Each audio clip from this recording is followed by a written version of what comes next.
It was a cold, foggy night when the call came in. A suspected break-in on Elm Street.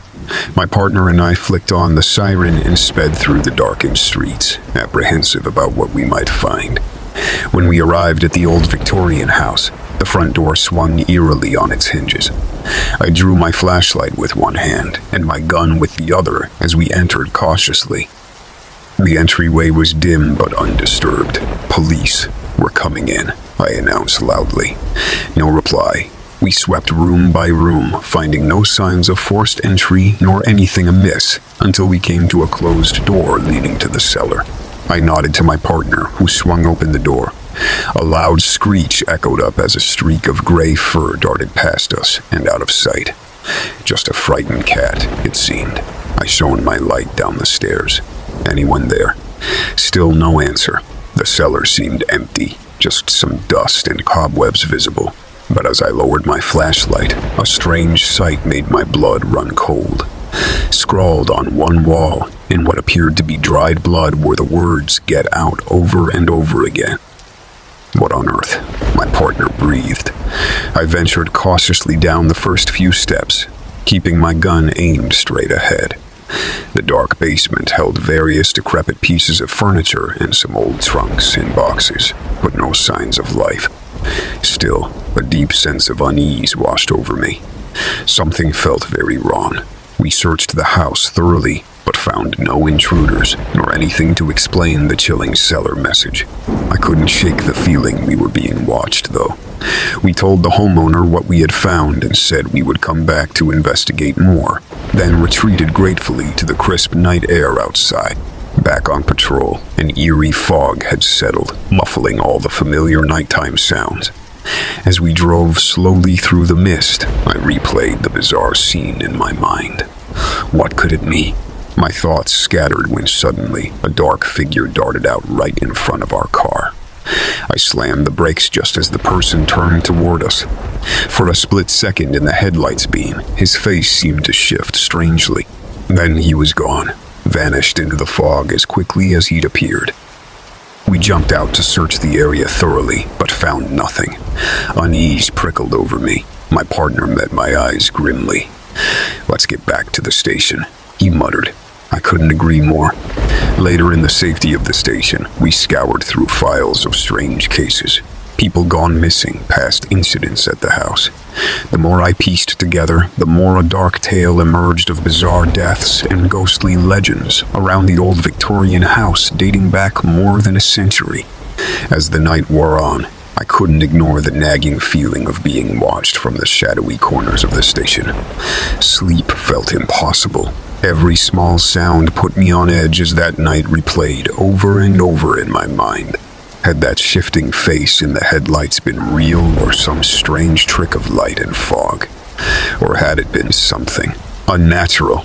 The next few nights on duty, I found myself avoiding Elm Street altogether. The whole area felt heavy with gloom. But one night when a call came in for a prowler just 2 streets over, I had no choice but to respond. As we neared the intersection by the old Victorian house, that prickling sense of eyes upon me returned. This time, I could swear I heard a whisper through the darkness calling my name. I forced my eyes to remain fixed straight ahead as we drove quickly past. I told myself it was all in my imagination, that there must be some rational explanation. But in my gut, I knew I had seen something terrible, dangerous, and not of this world. And now I feared it had noticed me too. My nights would never feel safe in darkness again.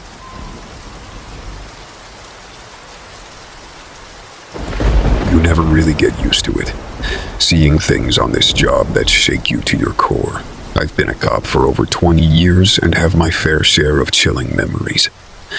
But there's one case that haunts me to this day. It started out seeming routine, a missing persons call in a sleepy rural area just outside of town. Neighbors hadn't seen old Mrs. Jennings, the widow who lived alone down the road, in several days. They asked us to do a wellness check. My partner Frank and I drove out around dusk, joking about bothering this poor woman over nothing. When we pulled up to the small, ramshackle house, nothing seemed amiss, but knocking brought no answer. The door was unlocked, so we slowly entered, calling Mrs. Jennings' name. No reply came except the scurrying of rats down the hallway. Unease prickled my neck, and I drew my weapon just in case. Frank and I methodically cleared the few rooms of the decrepit old house. The peeling wallpaper and smell of must told a tale of nobody doing maintenance here in ages. Finally, we came to a closed door off the kitchen. Odd scraping sounds came from inside, heart pounding. I nodded to Frank, who carefully turned the knob. The stench hit me first. A powerful wave of decay and disease. As the door swung open, it revealed a den of true horror. There was no furniture, only mounds of trash rising to the ceiling. Rotting food, feces, and unidentifiable filth carpeted the floor. Every surface crawled with roaches and flies. The scraping sound came from an army of rats burrowing into piles, shredding newspaper and cardboard with abandon. But through the debris, I spied something even more chilling, a withered hand jutting out from under a tower of garbage. Reeling from the sights and smells, Frank and I slowly entered what could only be described as a death chamber. There was a path carved through the waste, and we followed it to the center. When the beam of my flashlight revealed the main pile, we saw her. Mrs. Jennings' lifeless body lay half submerged in waste. Her paper-thin skin was coated with sores and maggots. Scraps of clothing hung from her skeletal frame. Shocked, I stumbled back into what appeared to be a homemade altar of bizarre animal bones and decaying food scraps. Clearly, the old woman had been dead for some time, and for reasons I still don't understand, she chose to live her final days wallowing in refuse as some type of demented recluse. Even now, the image of her corpse festering there amid those hellish conditions haunts my restless nights. What possessed someone to degrade themselves this way? It was almost too much for my psyche to bear. We evacuated the home and called in hazmat teams to begin the gruesome process of reclaiming the body. As we finished taking statements, I noticed my hands shaking slightly, a police veteran unnerved. Frank put his hand on my shoulder, trying to make sense of it all through tired eyes. All these years later, neither of us have come to terms with the horrors we witnessed in that house. When people ask me about my most unsettling case, my mind immediately goes back to that fateful call. While police work exposes you to the worst of the human condition, I'll never understand what twisted impulse made that lonely old woman choose to surround herself with such nightmarish decay in her final days. The ravenous vermin, the stench of rot, her withered corpse claimed by true squalor. That sinister house of foulness still lingers like a virus in my mind, popping up in disturbed dreams. I doubt the chilling memory will ever fade. It was my 5th year on the force when I caught the case that still shakes me to my core. As a rookie, I thought I'd seen it all. The violence, the depravity, the depths of human cruelty. But I was wrong, and I'll never be able to forget it. It started with a missing persons call one Tuesday morning. A woman, Samantha Clark, age 32, had failed to show up to work 2 days straight. Her employer said it was completely out of character. Samantha was their most reliable employee and hadn't missed a day in over 3 years with the company. Her coworkers were worried something terrible had happened. I assured them we would look into it and try to locate Samantha. My partner, a 15-year veteran on the force named Bill, and I headed over to Samantha's apartment to investigate. We knocked on the door. No answer. The property manager let us in. The apartment seemed tidy at first glance. Nothing indicating a struggle or break-in, but no sign of Samantha either. We searched the place and found no clues until we opened the closet in the spare bedroom. And there she was, lying in a pool of blood and other bodily fluids, bound and gagged. She had been tortured viciously and was clearly dead, though the coroner later estimated only for 24 hours or so. We had just missed saving her. As we secured the scene, I had to excuse myself to vomit. Bill seemed shaken too. We'd both seen homicide scenes before, but this was savage on another level. Whoever had abducted and murdered Samantha was truly sinister and depraved. In the following weeks, The case consumed my every waking moment. Our forensics team combed every inch of Samantha's apartment, finding hair, skin cells, and even a fingerprint belonging to a Matthew Giles. When we ran Matthew's records, we found he had done time for assault, but had been out and off parole for 6 months. We brought Matthew in for intense questioning, hoping he would crack, but he refused to admit guilt, sticking firmly to his alibi that he had been out of state visiting family when Samantha was murdered. With no confession and not enough hard evidence, we had to cut Matthew loose. The captain warned me not to do anything rash, but I became obsessed. I knew in my gut Matthew had tortured and killed Samantha. I tailed him for weeks on my own time until I discovered him preparing to skip town under an assumed name. Convinced I finally had him fleeing justice, I confronted Matthew at his hideout.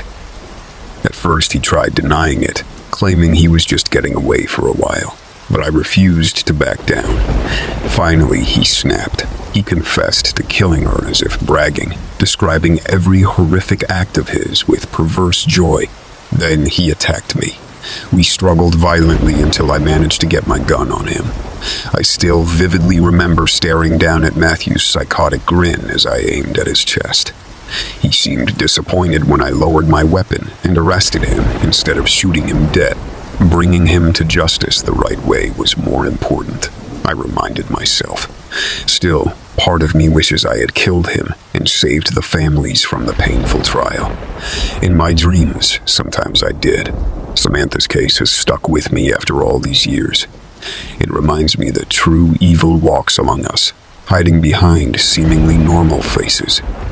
And try as we may, we can't always stop them in time. I became a cop wanting to help victims and punish the wicked. And yet now I often wonder, have we done enough? Were we done enough? Will we ever? Those doubts may never stop haunting me.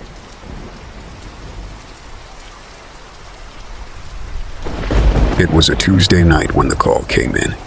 A suspected break-in on Victor Street, the third one this month. My partner and I headed out, not thinking much about it at first. We'd responded to so many calls just like it, but there was something different about this one, something that still keeps me awake, some nights all these years later. As we pulled up to the small blue bungalow, nothing seemed amiss at first glance.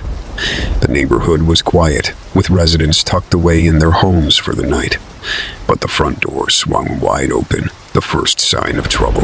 My hackles were up instantly. I told my partner to be on high alert. Guns drawn, we approached slowly. Clearing each room, we found nothing disturbed, no signs of ransacking or theft. The house laid out neatly, almost too neatly, aside from that open door, like something just strolled right in without a care in the world. An icy chill ran down my spine despite the heat of the summer night. Where were the homeowners? Heading toward the closed door at the end of the hall, my breath echoed loudly in my ears. I reached out, turned the knob, swung it open in one swift movement with my gun raised. Nothing. No one there. Only an immaculately made bed, as if no one had slept there in ages. Until we heard it, that low wail seeping through the walls. A cry from somewhere deep in the bowels of this ordinary little suburban home. We swept through the house again, looking for doors, hidden entrances, any sign of where that haunting sound originated from, coming up empty. Then I saw it.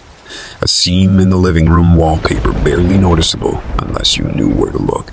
I tore it open to reveal a door. The cry ceased instantly, as if it knew it had been found out. We scrambled to open the door, guns aimed ahead, demanding whoever was on the other side show themselves. Silence. Clicking on our flashlights, all we saw was a narrow staircase leading down into inky darkness. We had no choice but to descend into that abyss, our calls of police echoing into the shadows. The wooden steps creaked under our weight. The stench overwhelmed me first, that unmistakable smell of decay and death. I gagged but kept steady forward. At the bottom of the stairs, our flashlights revealed a small room. Makeshift was the only word for it, with a dirt floor and crude wooden shelves along the walls. And the far wall, that's when I saw her, or what remained of her, chained at the wrists and ankles against the wall, her body ravaged, naked except for those chains binding her. My hands trembled, flashlight beam wavering up and down her destroyed form. We got her down quickly, but it was too late. No life left in her glassy eyes. Rigor had set in some time ago. She'd clearly been there for at least a day or two, kept alive only by some sadistic whim of whoever did this to her. I scrambled back up the stairs, gagging and steadying myself against the wall as I radioed it in. Backup arrived along with crime scene analysts who would determine she was a college girl reported missing 5 days prior. We never caught the monster who committed this atrocity. He must have known we were coming and disappeared before we ever arrived. I scoured every inch of that house looking for who knows what. A hair, an article of clothing, a weapon even. Some shred of evidence that would lead us to a murderer, but the house had seemingly cleaned and sanitized itself by the time we uncovered that evil chamber below. I still drive by that house sometimes late at night when I can't sleep, hoping to see a light at night when I can't sleep, hoping to see a light on. Someone wandering by a window, wondering if that hidden room still remains undiscovered and what other secrets lurk there. We go about our lives never knowing what's happening right next door, oblivious to unimaginable horrors playing out while we eat our dinners and sleep soundly down the block. It's enough to make your mind play tricks, seeing monsters around every corner,